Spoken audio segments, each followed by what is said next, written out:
നമസ്കാരം.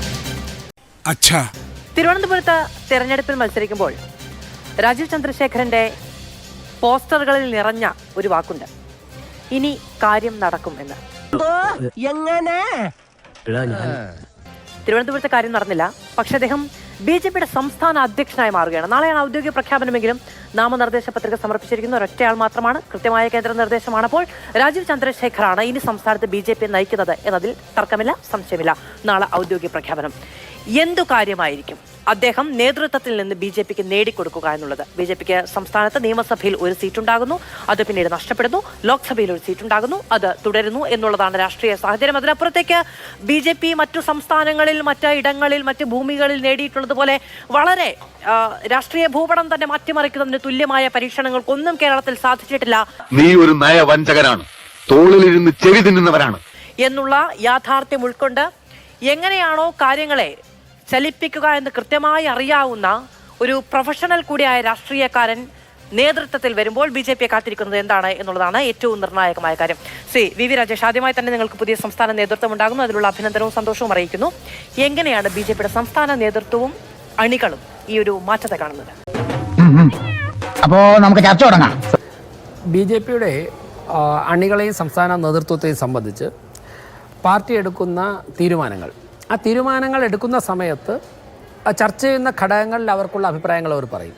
പക്ഷേ പാർട്ടി ഒരു തീരുമാനമെടുത്തില്ല. പ്രത്യേകിച്ചും ജില്ലാ അധ്യക്ഷന്മാരും സംസ്ഥാന അധ്യക്ഷനും ഒക്കെ തന്നെ ദേശീയ നേതൃത്വത്തിൻ്റെ കൂടി ഇടപെടലോടുകൂടിയാണ് ഫൈനലൈസ് ചെയ്യപ്പെടുന്നത്. അങ്ങനെ ഒരു തീരുമാനമെടുത്തു കഴിഞ്ഞാൽ എല്ലാവരും ആ തീരുമാനത്തെ വിജയിപ്പിക്കുവാനുള്ള പരിശ്രമങ്ങളായിരിക്കും അടുത്ത നിമിഷം മുതൽ. മുഖ്യമന്ത്രിയുടേതായിട്ടുള്ളൊരു വാക്ക് അങ്ങേക്കറിയാമല്ലോ. അത് കളമശ്ശേരി കേസുമായി ബന്ധപ്പെട്ട് രാജീവ് ചന്ദ്രശേഖരന്റെ പോസ്റ്റ് വന്നപ്പോൾ അദ്ദേഹം നടത്തിയ പ്രതികരണമാണ്, വിഷമാണ്, കൊടും വിഷമാണ് എന്ന നിലയ്ക്കാണ്. കേരളത്തിന്റെ ഭരിക്കുന്ന പാർട്ടിയുടെ, ഏത് പാർട്ടിയുടേതുമാകട്ടെ, മുഖ്യമന്ത്രി അങ്ങനെ നേരിട്ട്, അതും സംസ്ഥാന രാഷ്ട്രീയത്തിൽ അത്രത്തോളം സജീവമായ ഒരു നേതാവൊന്നുമല്ല ഈ കാല അളവിനുള്ളിൽ രാജീവ് ചന്ദ്രശേഖരൻ എന്ന് പറയുന്നയാൾ. അപ്പോ തലപ്പത്തേക്ക് വരുമ്പോഴേക്ക് സ്വാഭാവികമായിട്ട് ഞങ്ങളൊക്കെ പ്രതീക്ഷിക്കുന്നതൊക്കെ തന്നെ BJPയുടെ ഒരു ഡെവലപ്മെൻ്റൽ ഒരു വിഷനുണ്ട്, ഒരു കാഴ്ചപ്പാടുണ്ട്. ആ കാഴ്ചപ്പാട് ഇന്നത്തെ തലമുറ കേരളത്തിലെ ജനങ്ങൾ ആഗ്രഹിക്കുന്നു. മാത്രമല്ല കേരളത്തിലെ പ്രശ്നങ്ങൾക്ക് സിസ്റ്റമാറ്റിക്കായിട്ട് സയൻറ്റിഫിക്കായിട്ട് പരിഹാരം കണ്ടെത്തുവാൻ വേണ്ടി കഴിയുന്ന അത്തരത്തിലുള്ള നോളജുള്ള, അത്തരത്തിലുള്ള എക്സ്പീരിയൻസ് ഉള്ള ഒരു വ്യക്തിയാണ് രാജീവ് ചന്ദ്രശേഖർ എന്നുള്ളതും കൂടി വരാൻ. അദ്ദേഹം താരതമ്യേന കുറഞ്ഞ സമയമേ ആ മണ്ഡലത്തിൽ അദ്ദേഹത്തിന് ലഭിച്ചുള്ളൂ സ്ഥാനാർത്ഥിയായിട്ട് പ്രഖ്യാപിച്ചതിന് ശേഷം. അതും ശരിയാണ്. പക്ഷേ ലോക്സഭയിലേക്ക് മത്സരിച്ച് ഇനിയിപ്പോൾ അദ്ദേഹം ജയിച്ചു എന്ന് തന്നെ വിചാരിക്കാം. ജയിച്ചിരുന്നു എങ്കിൽ പോലും അദ്ദേഹത്തെ പോലൊരാളെ ഒരു സംഘടനയുടെ പ്രസിഡൻ്റായിട്ട്, സംസ്ഥാന പ്രസിഡന്റ് എന്ന് ഏറ്റവും പ്രധാനപ്പെട്ട പോസ്റ്റ്, ആ സ്ഥാനത്തേക്ക് കൊണ്ടുവരുമ്പോൾ രാജേഷ് ഇപ്പോൾ ഞാൻ ഈ പറയുന്നതോട് വിയോജിക്കും എന്നുള്ള എനിക്കറിയാം. പക്ഷേ ഇത് കാണുന്ന സാധാരണക്കാരോടാണ് എൻ്റെ ചോദ്യം. ഇദ്ദേഹത്തെ പോലൊരാൾ സംഘടനാ രംഗത്ത് അദ്ദേഹത്തിൻ്റെ പരിചയം എത്രയാണ്, അദ്ദേഹത്തിന് എന്തുമാത്രം ഫലപ്രദമായിട്ട് പ്രവർത്തിക്കാൻ കഴിയും എന്നുള്ളൊരു ചോദ്യം. ഞാനിത് വേറൊരു രീതിയിൽ ചോദിക്കാം. നമ്മുടെ ശശി തരൂർ അരിതര സാധാരണമായ നിരവധി കഴിവുകളുള്ളൊരു മനുഷ്യനാണ് ആണല്ലോ, ആർക്കും ഒരു സംശയമില്ല. അദ്ദേഹം UN വലിയ ഉദ്യോഗം ഭരിച്ച ആളാണ്, കേരളത്തിൽ വലിയ സ്വീകാര്യതകളാണ്. അദ്ദേഹത്തെ KPCC പ്രസിഡൻ്റായിട്ട് വെച്ച് എങ്ങനെ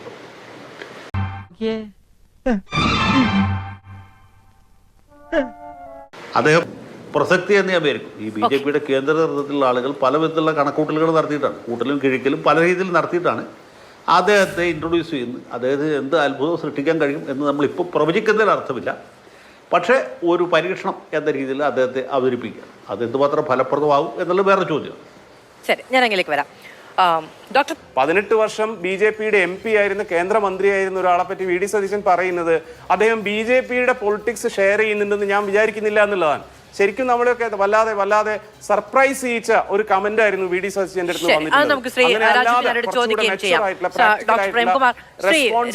അടുത്ത് ചെയ്താൽ ഇത് നീ കൂടുതൽ വർത്താനൊന്നും പറയണ്ട. നിന്റെ അത്യാഗ്രഹം കണ്ടാ കിട്ടാനുള്ളതും കൂടെ കിട്ടാതെ പോയത്. അത്തരത്തിൽ വായിക്കാനായിട്ട് CPM ശ്രമിക്കുന്നതിന്റെ ഭാഗമായിട്ടാണ് ശ്രീ പ്രതിപക്ഷ നേതാവ് പറഞ്ഞത്. എന്താ, BJPയുടെ സംസ്ഥാന പ്രസിഡന്റ് ആരായിരിക്കണം എന്നുള്ളതിനെ സംബന്ധിച്ച് ഞങ്ങൾക്ക് അഭിപ്രായം പറയേണ്ട കാര്യമില്ല. അത് ആ പാർട്ടിയുടെ ആഭ്യന്തര കാര്യമാണ്. ആ ആഭ്യന്തര കാര്യം അത് നടക്കട്ടെ എന്നുള്ളതാണ്.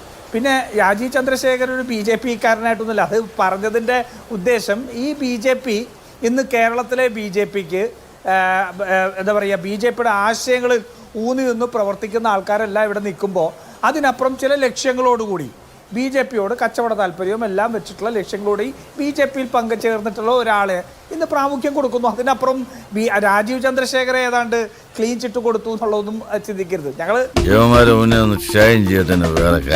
പ്രതിപക്ഷ നേതാവ് തന്നെ പറഞ്ഞത് തന്നെ വളരെ ക്ലിയർ ആണല്ലോ. ഞങ്ങളെ സംബന്ധിച്ചോളം ആശയത്തോടാണ് എതിർപ്പ്. ഈ ആര് ഇതിൻ്റെ പ്രസിഡന്റ് ആവുന്നതിനെ കുറിച്ച് നമുക്ക് യാതൊരു പ്രശ്നം. നോക്കൂ, കഴിഞ്ഞ കാലങ്ങളിൽ ആരൊക്കെയാണ് പ്രസിഡന്റ് ആയത്? കുമ്മനം രാജശേഖരൻ കേരളത്തിലെ ഒരുമാതിരിപ്പെട്ട ഈ പറയുന്ന BJP-ക്കാർക്കും RSS-കാർക്കും എല്ലാം സ്വീകാരനായിട്ടുള്ള കുമ്മനം രാജശേഖരൻ BJP-യുടെ പ്രസിഡന്റായിട്ട് വന്നു. അദ്ദേഹം തന്നെ തിരുവനന്തപുരത്ത് മത്സരിച്ചിട്ട് ജയിക്കാൻ സാധിച്ചില്ലല്ലോ, 2 തവണ മത്സരിച്ചിട്ട് ജയിക്കാൻ സാധിച്ചില്ലല്ലോ. അതുപോലെ തന്നെ സുരേന്ദ്രൻ വന്നിട്ട് 2020 സുരേന്ദ്രൻ വരുന്നത്. അതിനുശേഷം പഞ്ചായത്ത് തെരഞ്ഞെടുപ്പ് നടന്നു, അതിനുശേഷം അസംബ്ലി തെരഞ്ഞെടുപ്പ് നടന്നു, പിന്നെ ഒരു ലോക്സഭാ തെരഞ്ഞെടുപ്പ് നടന്നു, ഇതിനിടയ്ക്ക് ഉപതെരഞ്ഞെടുപ്പുകൾ നടന്നു. ഒരൊറ്റ തെരഞ്ഞെടുപ്പിൽ പോലും ആ പാർട്ടിക്ക് പെർഫോം ചെയ്യാൻ പറ്റിയില്ല. ആകെ കൂടി അവസാനത്തെ ഇതിൽ ഉള്ള തൃശ്ശൂരെ വിജയം മാത്രം. അതിൻ്റെ കാര്യങ്ങളിലേക്ക് നമുക്ക് പിന്നീട് വേണമെങ്കിൽ കടക്കാം. അതിനപ്പുറം ഒരൊറ്റ തെരഞ്ഞെടുപ്പിൽ പോലും പുള്ളിക്ക് പെർഫോം ചെയ്യാൻ പറ്റിയില്ല. എന്ന് മാത്രമല്ല 2 സ്ഥലത്ത് മത്സരിച്ചിട്ട് പോലും അദ്ദേഹത്തിന് വിജയിക്കാനും സാധിച്ചില്ല. നോക്കൂ, നിങ്ങളെപ്പോലെ ഒരാൾ ചോദിച്ചാൽ എങ്ങനെയെന്നോ പറയാ. ആ കഴിവുകൾ ഞങ്ങളുടെ സംഘടനാ സിസ്റ്റവുമായി ക്ലബ്ബ് ചെയ്ത് പ്രയോജനപ്പെടുത്തി കഴിഞ്ഞാൽ കേരളം ആഗ്രഹിക്കുന്ന ഒരു ലീഡർഷിപ്പാണ് രാജീവ് ചന്ദ്രശേഖർ എന്നുള്ളതിൽ ഞങ്ങൾക്ക് അങ്ങേയറ്റത്തെ അഭിമാനബോധമാണുള്ളത്. ഇവിടെ ഇനി ഒരു അല്ല ശരിയെന്ന് പറഞ്ഞാൽ 3 പേര് പറഞ്ഞിട്ട് ഞാൻ പറയുമ്പോൾ ശരിയെന്ന് പറഞ്ഞാൽ എങ്ങനെ 1-2 കാര്യം കൂടെ പറഞ്ഞോട്ടെ. അതായത് എനിക്ക് കുറച്ച് സമയം, കാരണം ഞങ്ങളുടെ അധ്യക്ഷനാവുന്ന ആളിനെ കുറിച്ച് ആദ്യം തന്നെ ഇപ്പം രാജു പി നായർക്ക് ഇങ്ങനെ വിലയിരുത്തി. രാജു പി നായർ, ബഹുമാനപ്പെട്ട അങ്ങയോട് ഞാൻ കാര്യം പറയുന്നു. ഇപ്പം നിങ്ങൾക്കൊക്കെ ഉറക്കമില്ലാത്ത പിണറായി വിജയൻ മൂന്നാമതും വരുമോ എന്നുള്ളതാണ്. മൂന്നാമത് പിണറായി വിജയൻ വരാൻ വേണ്ടി VD സതീശൻ തന്നെ കഴിഞ്ഞ 5 വർഷം കൊണ്ട് പരമാവധി സഹായിക്കുന്നുണ്ട്. എന്തെങ്കിലും പോരായ്മ ഉണ്ടെങ്കിൽ ഇടയ്ക്കിടയ്ക്ക് ഈ പുട്ടിന് പീരയിടുന്ന പോലെ ശശി തരൂർ സഹായിക്കുന്നുണ്ട്. നിങ്ങളോടൊപ്പം ഒരു 5-8 മുഖ്യമന്ത്രി സ്ഥാനാർത്ഥിമാരുണ്ട്. അവരൊക്കെ കൂടെ സഹായം കൈ അയച്ച് നൽകുന്നതിൽ നിന്നുകൊണ്ടാണ് മാർക്സിസ്റ്റ് പാർട്ടിയുടെ സംസ്ഥാന സമ്മേളനം 3ാം ഭരണം എന്നുള്ള കാര്യം ചർച്ച ചെയ്തത്.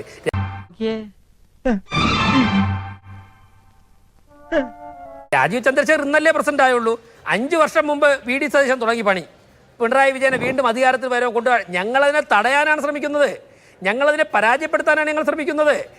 ഞാൻ ചോദിച്ചോട്ടെ, രാജീവ് ചന്ദ്രശേഖർ തിരുവനന്തപുരത്ത് UDF സ്ഥാനാർത്ഥിക്കെതിരെ മത്സരിക്കാൻ വന്നപ്പോൾ ശശി തരൂരും കോൺഗ്രസ് ഉൾപ്പെടെയുള്ള അദ്ദേഹത്തെക്കുറിച്ച് എന്താ പറഞ്ഞത്? അദ്ദേഹം പെർഫോം ചെയ്തില്ല. ഒടുവിൽ 22,000-23,000 വോട്ടിന് അദ്ദേഹം ലീഡ് ചെയ്തു. ശക്തമായ വിഘടന വർഗീയവാദം കടലോര മേഖലയിൽ പാവപ്പെട്ട ജനങ്ങളുടെ ഇടയിൽ ഇളക്കി വിട്ടിട്ടാണ് ശശി തരൂരിന് ചെറിയൊരു വോട്ടിന്റെ ഭൂരിപക്ഷത്തിൽ ജയിക്കാൻ സാധിച്ചത്. അതുകൊണ്ട് തന്നെ ഞങ്ങളുടെ പാർട്ടിയുടെ പിന്നെ ബഹുമാനപ്പെട്ട പിണറായി വിജയൻ മുഖ്യമന്ത്രി അദ്ദേഹത്തിന്റെ ഒരു സ്റ്റേറ്റ്മെന്റ് നേരത്തെ പറഞ്ഞു, എനിക്ക് അതിൽ ക്ലാരിഫൈ ചെയ്യാൻ പറ്റില്ല. അദ്ദേഹം എന്താണ് കൊടും വിഷം.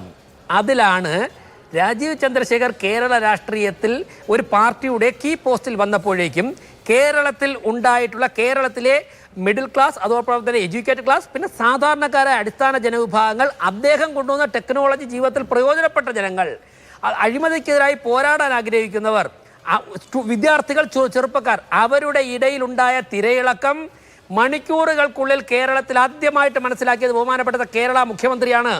ആ തിരയിളക്കം മനസ്സിലാക്കിക്കൊണ്ടാണ് രാജീവ് ചന്ദ്രശേഖറിനെ കൃത്യമായിട്ട് ഒരു ഭാഗത്തിന്റെ ആളാക്കി മാറ്റുക എന്നുള്ള ഉദ്ദേശത്തോടു കൂടി ഒരു പരിശ്രമം പഴയ ഒരു ഫേസ്ബുക്ക് പോസ്റ്റും കൊണ്ട് ബഹുമാനപ്പെട്ട കേരള മുഖ്യമന്ത്രി. അതുകൊണ്ട് രാജീവ് ചന്ദ്ര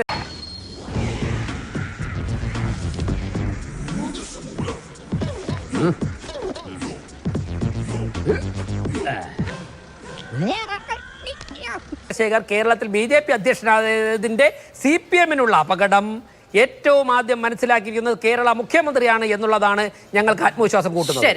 ഈ ഒരൊറ്റ വർഷം കൊണ്ട് കേരള രാഷ്ട്രീയത്തിൽ ഇന്ദ്രജാലം കാണിക്കാൻ കഴിയുന്ന ശേഷി BJP-ക്കും അതിന്റെ പുതിയ നേതൃത്വത്തിനും ഉണ്ട് എന്ന് കരുതേണ്ടതുണ്ടോ? അവനെ കിട്ടുന്നതിനൊക്കെ കറക്റ്റ് ആയിട്ട് എണ്ണം ചെയ്യാം. ഇവിടെ പക്ഷേ VV രാജേഷ് പറഞ്ഞതിൻ്റെ അകത്തുള്ള ഒരു വസ്തുതാപരമായ ഒരു പെശകൊന്ന് ചൂണ്ടിക്കാണിക്കട്ടെ. രാജേഷ് തിരുത്തുന്നു ഞാൻ വിചാരിക്കുന്നു. 2023 ഒക്ടോബറിൽ അങ്കമാലിയിലെ സ്ഫോടനത്തിന് ശേഷം കേന്ദ്ര ആഭ്യന്തരമന്ത്രി മുഖ്യമന്ത്രിയുമായി ബന്ധപ്പെട്ട് ഞങ്ങൾ ഇടപെടേണ്ട കാര്യമുണ്ടോ എന്ന് ചോദിക്കുമ്പോൾ ഇപ്പൊ തൽക്കാലമില്ല, ഞങ്ങൾ വേണമെങ്കിൽ അറിയിക്കാം എന്ന് പറഞ്ഞു നിൽക്കുന്ന സമയത്തായിരുന്നു അന്ന് കേന്ദ്രമന്ത്രിയായിരുന്ന രാജീവ് ചന്ദ്രശേഖർ ഇങ്ങനെയുള്ള കമ്മ്യൂണൽ ഹേറ്റ്രിഡ് സ്പ്രെഡ് ചെയ്യുന്ന ഒരു എക്സിൽ ഒരു പോസ്റ്റ് ഇട്ടത്. അതിനെപ്പറ്റി അന്ന് മുഖ്യമന്ത്രി പറഞ്ഞതാണ്. 2023 ഒക്ടോബറിൽ പറഞ്ഞ വീഡിയോ ആണ് ഇപ്പൊ കാണുന്നത്. അല്ലാതെ മുഖ്യമന്ത്രി പിണറായി വിജയൻ നമസ്കാരം ബോധ്യത്തിന്റെ അടിസ്ഥാനത്തിൽ ഞാൻ പറഞ്ഞ എങ്ങനെയാണ് 144 കോടി ജനങ്ങളുള്ള ഇന്ത്യയിൽ 62 കോടി ജനങ്ങൾ വോട്ട് ചെയ്തപ്പോൾ 23 കോടി ജനങ്ങൾ വോട്ട് മാത്രം കിട്ടിയ നരേന്ദ്രമോദി ഇന്ത്യയുടെ പ്രധാനമന്ത്രി ആയിരിക്കുന്നത്. ഞങ്ങൾ കഴിഞ്ഞ തെരഞ്ഞെടുപ്പിൽ ശ്രമിച്ചത് എന്താ, ആ എതിർക്ക് നിൽക്കുന്ന വോട്ടുകളെ മുഴുവൻ ഇന്ത്യ യൂണിയനിലേക്ക്, ഇന്ത്യ സഖ്യത്തിലേക്ക് ആ വോട്ടുകളെ എത്തിക്കുക എന്നുള്ളതാണ്. അത് ശ്രമം ഒരു പരിധിവരെ വിജയിച്ചതുകൊണ്ടാണ് ഇന്ന് 240 ഇന്ന് നരേന്ദ്രമോദി ഇരിക്കുന്നത്. കേരളത്തിൽ ആ ത്രികോണ രാഷ്ട്രീയത്തിന്റെ മത്സരത്തിന്റെ രാഷ്ട്രീയമുണ്ട്. ആ ത്രികോണ മത്സരത്തിന്റെ രാഷ്ട്രീയം ഇവിടെ ഉള്ള പ്രത്യേകത എന്ന് വെച്ചാൽ ഈ രണ്ടു പേരും ശത്രുക്കളാണെന്ന് തോന്നുമെങ്കിൽ പോലും അവർ ഒരുമിച്ച് നിന്നുകൊണ്ടൊരു കോമൺ ലക്ഷ്യത്തിന്, കോൺഗ്രസിനെ ഇല്ലാതെയാക്കുക എന്നുള്ളൊരു കോമൺ ലക്ഷ്യത്തിന് വേണ്ടി പോവുകയാണ്. നരേന്ദ്രമോദിയും പിണറായി വിജയനും അക്കാര്യത്തിലുള്ള ഒരേ അജണ്ടയാണ്. ഇപ്പോ പ്രേംകുമാർ ഇവിടെ പറഞ്ഞു ഇതിനുകൂടി കൂട്ടിച്ചേർത്ത് പറഞ്ഞാൽ മതി.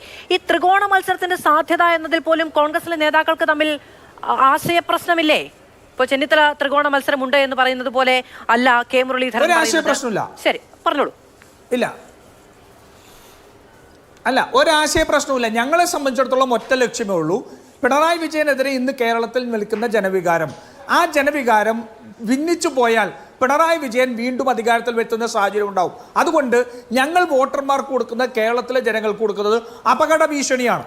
നിങ്ങളുടെ വോട്ടുകൾ നിങ്ങൾ പിണറായി വിജയൻ എടുക്കുന്നുണ്ടെങ്കിൽ അത് UDF ചെയ്താൽ മാത്രമേ പിണറായിയെ മാറ്റാൻ സാധിക്കുകയുള്ളൂ എന്നുള്ള അപകട ഭീഷണിയാണ്. BJP മത്സരിക്കുന്നത് ജയിക്കാൻ വേണ്ടിയല്ല, നമുക്കറിയാലോ, വളരെ കൃത്യമായിട്ട് നമുക്കറിയാലോ. പിന്നെ നല്ല ശകുനം, അഡ്വാൻസ് കൊടുക്കുന്ന സമയത്ത് അച്ഛനും എത്തി.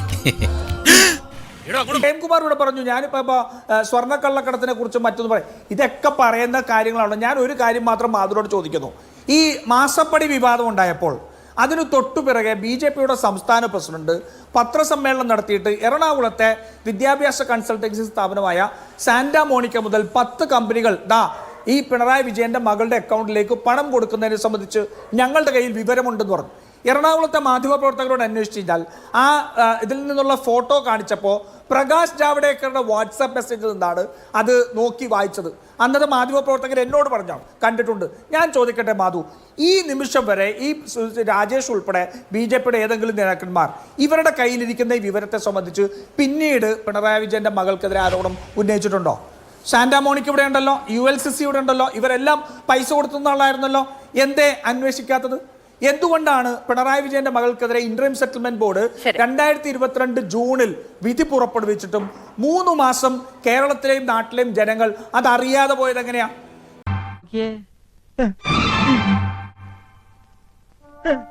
കഴിഞ്ഞ നിയമസഭാ തെരഞ്ഞെടുപ്പിന് മുമ്പ് 2021 ED ഇതേ വിഷയത്തിൽ പിണറായി വിജയനെതിരെ അന്വേഷണം നടത്തിയിട്ടും രാജേഷ് എന്തേ ഈ കഴിഞ്ഞ 3 വർഷം പിണറായി വിജയന്റെ മകൾക്കെതിരെയുള്ള ED അന്വേഷണം നടക്കുന്നുണ്ട് എന്ന് നമ്മളോട് പറയാഞ്ഞത്?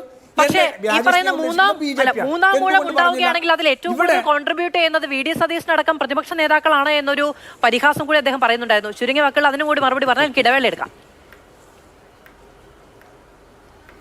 അല്ല, അദ്ദേഹം പരിഹാസം അത് പറയുമ്പോൾ നാട്ടുകാരുടെ മുമ്പിൽ പരിഹാസമാവില്ല. അങ്ങനെയാണെങ്കിൽ പിന്നെ ഞാൻ പറഞ്ഞ വാദം കുറെ കൂടി അംഗീകരിക്കണം. കഴിഞ്ഞ ഏകദേശം 15-20 വർഷമായിട്ട് BJP ശക്തിപ്പെടുത്തി വരുന്ന ഈ BJPയുടെ സംസ്ഥാന പ്രസിഡന്റുമാരെല്ലാം പിണറായിയെ വിജയിപ്പിക്കാൻ വേണ്ടിയിട്ടാണ് ഞങ്ങൾ അതിനകത്ത് വിജയിച്ചിട്ടുണ്ട് എന്ന് രാജേഷ് പറഞ്ഞാൽ അദ്ദേഹത്തിന്റെ പരിഹാസത്തിന് മറുപടിയാവും. അല്ലെങ്കിൽ പറയണം, ഇതുവരെ ഉണ്ടായിരുന്ന എല്ലാവരും കഴിവ് കെട്ടവരാണ്, ഒരെണ്ണത്തിനെ കൊണ്ട് കൊള്ളാത്തത് കൊണ്ട് ഇപ്പം മേളിൽ നിന്ന് ഒരാളെ ഇങ്ങോട്ടേക്ക് അയച്ചൊക്കെയാണ്. കുമ്മനം രാജനൊക്കെ വെറും വേസ്റ്റ് ആയിരുന്നു, ഒരു കാര്യവും നടന്നില്ല. ഞങ്ങൾ ഭയങ്കര മനസ്സ് സങ്കടത്തിലിരിക്കാൻ സന്തോഷ്, ഭയങ്കര മനസ്സ് പഠിച്ചതാ, ഞങ്ങൾ കഷ്ടപ്പെട്ടു, നടന്നില്ല. ഒന്നി അങ്ങനെ പറയണം. അല്ലെങ്കിൽ ഈ പരിഹാസത്തിന് പറയുന്നത് ഇതാണ്, ഞങ്ങൾ കഴിഞ്ഞ ഇത്രയും നാള് ഞങ്ങളുടെ പദ്ധതി അത് ഞങ്ങൾ നടത്തി. നേതാക്കന്മാരെയൊക്കെ നിങ്ങൾ കോൺഗ്രസിന്റെ മീറ്റിംഗിൽ പറയും പോലെ മറ്റുള്ള പാർട്ടിയുടെ നേതാക്കന്മാരെ കുറിച്ച് ഉപയോഗിക്കാൻ രാജേഷ് എന്നെ പഠിപ്പിക്കണ്ട.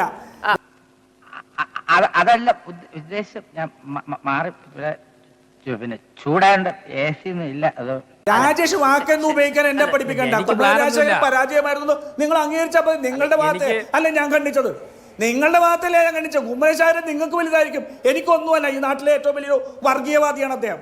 അദ്ദേഹം ഒരു വർഗീയവാദിയാണ്. ഞാൻ അങ്ങനെ നിങ്ങൾ എല്ലാവരും കാണുന്നുള്ളൂ. അതുകൊണ്ട് അങ്ങേക്ക് അദ്ദേഹം വലിയ ആളാണെങ്കിൽ നിങ്ങൾ പ്രശംസിച്ചോളൂ. താങ്കളെ പഠിപ്പിക്കാനുള്ള പ്ലാനൊന്നും എനിക്കില്ല, എൻ്റെ ജോലി അതുമല്ല. പിന്നെ ഞാൻ അങ്ങയുടെ പാർട്ടിയുടെ നേതാക്കന്മാരെ കുറിച്ചായാലും അങ്ങ് തിരിച്ചായാലും ഉപയോഗിക്കുമ്പോൾ ഒരു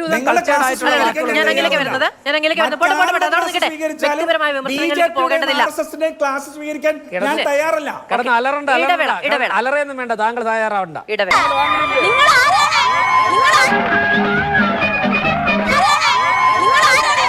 അത് പറയാൻ താനാരോട് പറ്റി? ദൈവമേ മൂർഖനെയാണല്ലോ ചവിട്ടിയത്.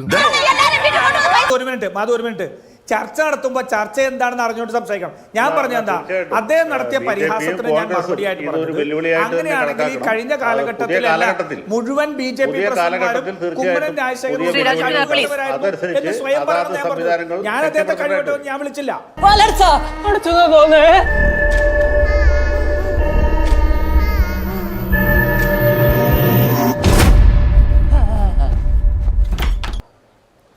ശ്രീ ജയശങ്കർ,